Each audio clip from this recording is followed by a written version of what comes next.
Bonjour, j'espère que vous allez bien. Je prends un peu de temps ce matin pour vous parler du fameux choix, de la fameuse volonté de l'âme de s'incarner ou de ne pas s'incarner.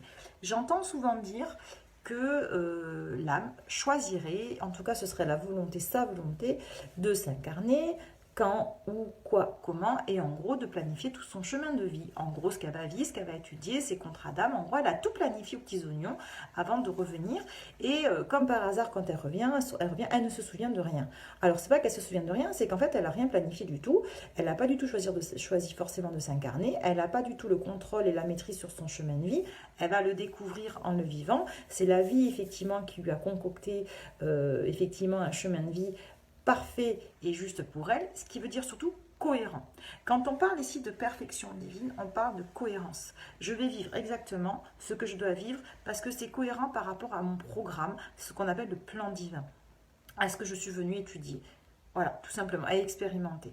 Donc, moi, ce que je voulais vous dire, c'est que l'âme, elle n'a pas le choix. C'est-à-dire que c'est pas son libre arbitre, il n'est pas dans ça. Il est ailleurs, mais il n'est pas justement dans le choix de tout prévoir et d'avoir la connaissance de ce qu'elle doit vivre. Justement, elle ne sait pas ce qu'elle doit vivre.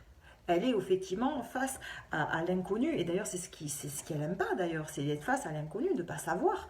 Et elle va le découvrir en le vivant.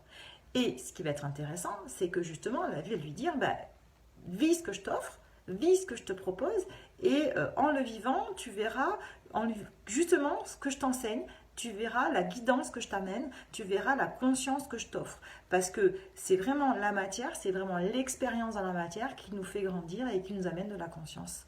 Et qui nous permet effectivement d'aller toujours un peu plus loin. Ce que j'essaie de dire ici, c'est que quand je m'adresse à des très vieilles âmes qui cherchent le sens à leur existence, qui cherchent à donner du sens à la vie, à l'amour, et qui sont dans un rapport de rupture, donc d'abandon. Quand je parle d'abandon ici, je parle de l'abandon, c'est la démission de l'âme, c'est-à-dire qu'elle est en rupture absolue et totale ou partielle, ça dépend effectivement de qui on est, avec la vie et l'amour et les autres. Parce que quand on ne supporte pas et qu'on est complètement agacé par l'ignorance des autres et qu'on ne la supporte plus, on a un rapport à l'autre aussi où on peut avoir perdu la foi en leur capacité d'évoluer. Donc ça, c'est propre à chacun. Ce que j'essaie d'expliquer, c'est que l'âme, quand elle est en rupture avec la vie, quand elle est en démission, quand elle est dans l'abandon, elle ne veut plus se réincarner, elle ne veut plus en gros aller à l'école. Donc elle est dans un refus. Sa volonté, c'est celle-là. Et quand justement elle revient, elle ne comprend pas pourquoi elle revient. C'est justement, elle ne se sent pas respectée dans son libre arbitre. Elle ne veut pas revenir, et pourtant elle revient. Donc c'est vraiment la vie qui la ramène à l'école. C'est vraiment, elle dit, allez, tu continues. Et quand elle lui dit en plus, tu as presque fini, mais tu n'as pas encore fini, tu es presque, mais pas encore, c'est encore plus douloureux parce qu'elle croyait vraiment qu'elle avait fini, justement. La notion ici d'infini, elle est intéressante, hein. C'est sympa pour les autres, on en parle, mais en soi, à ce stade-là, l'âme, elle veut que ça finisse. D'ailleurs, beaucoup, dans ce processus, me disent, mais Adeline, c'est quand que ça finit? Est-ce que si j'ai bien fait mon travail dans cette vie-là, est-ce qu'enfin je pourrais ne plus jamais me réincarner? C'est hyper intéressant à observer et à entendre. Donc, ce que j'essaie d'expliquer, c'est que le fait de nourrir, le fait que c'est l'âme qui choisit, que c'est elle qui a décidé de se réincarner et de vivre ça, va venir finalement empêcher à ces âmes-là d'exprimer justement le fait qu'elles n'avaient plus envie de revenir. Et quand on vient en éveil spirituel, quand on rentre en pleine conscience, on a besoin d'exprimer justement cette non-envie et on a besoin de la légitimer. Mais pourquoi j'ai plus envie? Qu'est-ce qui se passe? Pourquoi je vis si mal mon incarnation? Pourquoi c'est si difficile pour moi? Et justement, c'est l'exercice, c'est d'accueillir. Imaginez que votre enfant ne veut plus aller à l'école. Vous êtes allé le chercher un soir, il est traumatisé, il a un rapport à l'école qui est compliqué, il s'est passé quelque chose, et que le matin, quand on lui dit « Allez, tu t'habilles, tu vas à l'école », il vous dit « Non, je ne veux plus aller à l'école, c'est fini ». Ça arrive. Ça arrive des enfants qui ne veulent plus aller à l'école. Imaginez que vous ne voulez pas du tout l'écouter. Allez, tu vas quand même, tu vas à l'école, je m'en fiche de ce que tu penses. Dans tous les cas, tu n'as pas le choix, tu vas à l'école. Qu'est-ce qui va manquer? Le temps où on va simplement aller voir son enfant, lui dire « Ok, je ne veux plus aller à l'école, j'entends. Qu'est-ce qui fait que tu ne veux plus aller à l'école? Qu'est-ce qui s'est passé ?»